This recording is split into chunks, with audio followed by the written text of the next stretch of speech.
Solution-focused therapy is not just intuitive, it's not just practical, it's also backed by science. Over the last 4 decades, SFT has been studied in clinical settings, schools, hospitals, correctional facilities, and community programs. And the findings are consistent. SFT works efficiently, respectfully, and across diverse populations. Let's begin with what makes it distinct from many traditional therapies. SFT is brief by design. It doesn't require years of insight building or problem exploration. Instead, it focuses on what clients want to be different and what they're already doing that points them in that direction.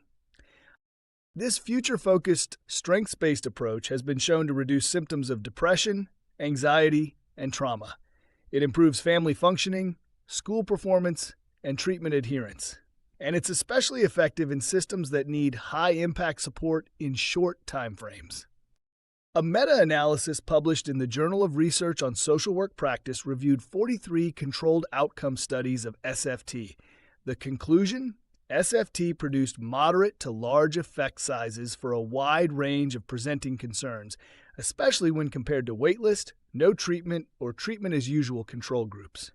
What's more, SFT's time efficiency makes it a smart choice in settings with limited resources. In one study in a community mental health clinic, clients receiving SFT showed similar or better improvements than those in longer-term therapy, and in significantly fewer sessions.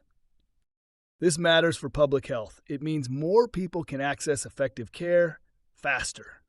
In school settings, SFT has been shown to reduce disruptive behavior and improve student engagement. A 2020 study published in School Psychology International found that students who received just 3 to 4 sessions of solution-focused school counseling showed measurable gains in goal clarity, self-regulation, and emotional well-being. SFT also performs well in medical and psychiatric settings. A study in the American Journal of Family Therapy found that patients with chronic illness who received SFT-based support felt more hopeful and more engaged in self-management behaviors. That's not just mental health. That's improved health outcomes overall. In addiction and recovery, SFT provides a non-judgmental, action-oriented approach that aligns well with motivational interviewing and harm reduction models. Research shows that focusing on what's already working, rather than past failures, improves client engagement and reduces dropout rates.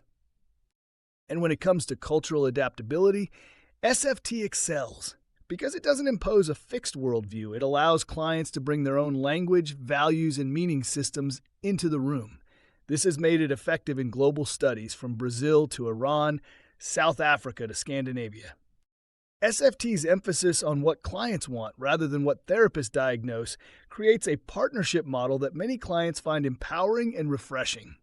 In fact, client satisfaction scores for SFT are consistently high, often higher than other short-term models. Of course, SFT isn't the right fit for every situation. Complex trauma, severe personality disorders, or crisis stabilization may require additional approaches. But even in those contexts, elements of SFT, like scaling, future questions, and noticing strengths, can be integrated to increase engagement. So what does the science say? It says SFT is effective, efficient, adaptable, client-centered, and evidence-informed. It says that when you trust people to lead their own change and give them the right questions, the right reflections, the right space, they rise. And in a world where time is short and needs are great, that's not just helpful. It's essential.